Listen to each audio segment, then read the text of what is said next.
What's up, people? Back for another tutorial again. This one is about one of my favourite, my top favourite movie star of all time, Bela Lugosi. Yes, and this one we'll look at the role he played in the 1932 film Island of Lost Souls as a sayer of the law. Okay, so just get the figure ready for you then. Okay. So there he is, guys. If you've not seen the other video I made for it, here it is. This was a really fun one to make, and one I've wanted to make for a while. The Bela Lugosi figures were actually the reason I started making my own work, my own figures, customs, because as you know, I did start collecting the sideshow monsters and things. And when they stopped making them, I was gutted. So and it just missed out so many, so many other great characters they could have done, So I thought, well, I'd like to carry on and make the ones that I wanted them to make. So that's what got me into it, really, guys. And it's just the love of the collecting and the figures, and the movies they're from, I just love it, and I'll never give it up. Although it's really expensive these days, I'll still be making them even though I'm not making them every weekend or anything like I used to. It is once in a while now, but it's just more fun anyway now because I look forward to it more. Whereas before I guess I did take it for granted a bit. But no, I'm really chuffed. I'm really glad I started making these, and I know you people out there already make them. I know how much you guys enjoy doing it, and the ones that are thinking of getting into this, get into it because it's really good. You can make the stuff you've always wanted to see out there. So we'll talk a bit more about this figure. As for clothing, you don't need much really. All I had for this one was a white shirt, just a generic white shirt. That's all he wears in the film. The pants were from a World War II soldier, but I just bought the pants on their own, so I don't know which soldier they were from, because I went to a collector's fair, and there was a guy there that sold 1/6 scale figure clothing, 12-inch scale clothing, and these were there, so I thought, they were pretty cheap, about £2, so I picked them up, and I'm glad I did, because they're the right trousers that Bela wears, as in this role in the film. And they are brown as well. Although the film's in black and white, they are brown trousers. So, all I needed to add to that, really, to the base figure, it was a dragon base figure, by the way, was a shoelace. I had some brown shoelaces, so I used it as a belt, because you got a raggedy belt in it, like a piece of string, anyway.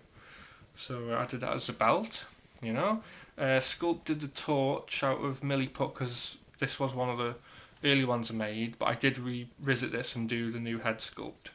But the torch is still the same, so it's not amazing, but I'm happy with it. It serves its purpose. So yeah, it was just made out of milliput, and I painted it with acrylic paint.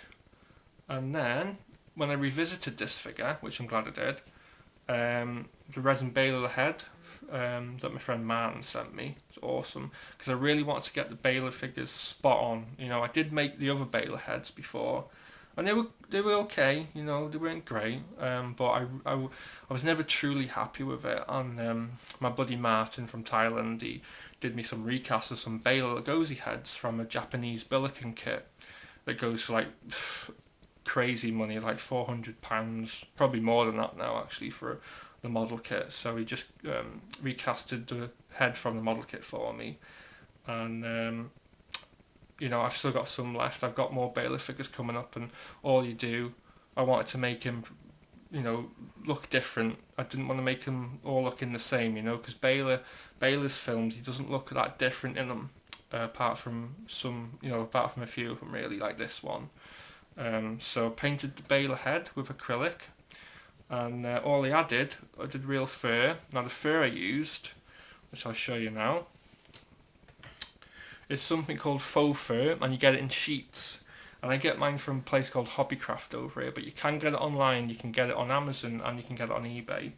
And it looks like this. Comes in a big sheet like that, and all the fur stuck to the sheet. So you just cut out what you want, and you glue the bits where they needed on the head sculpt or whatever you're making.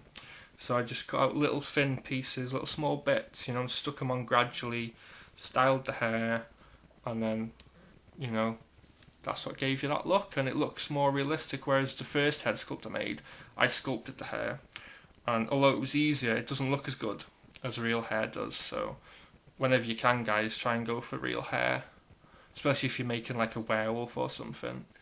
Because I did do a 18-inch scale Leon from Curse of the Werewolf from the end of the film, and that would have took loads of Fimo to do, and it would have been very expensive to do, and it wouldn't have looked as good. Whereas I had still got loads of this. I used this to cover the body and put around the head where it's needed. Same with this figure. So, and that's all you do, guys, and you just glue it down with super glue, and then give it time to dry. Then you can style it a bit more, and then you're sorted, really. And that is the Bela figure, one of my favourites in my collection. All my Bela figures are favourites of mine, just because he's just a kick-ass actor, and he was a great person in real life as well. I got high respect for him, and the other actors like Vincent Price and Boris Karloff, Peter Lorre, they're all great, and there'll never be anyone else like them. And it's just great to keep their memory alive. I know there's a lot of fans out there, and if you're thinking of making a Bela figure, I say go for it. If you need any, if you need me to contact Martin for you, if you want some Bela heads, obviously you'll have to buy them, but if you're interested in doing some Bela figures for yourself, I'll gladly pass on his email address to you, after I've asked him, of course. But he's a nice guy, and he does come through for you big time. So I'm really chuffed with that, and glad I was able to revisit it and make it better. And I don't have to revisit it anymore because I'm really happy with that now.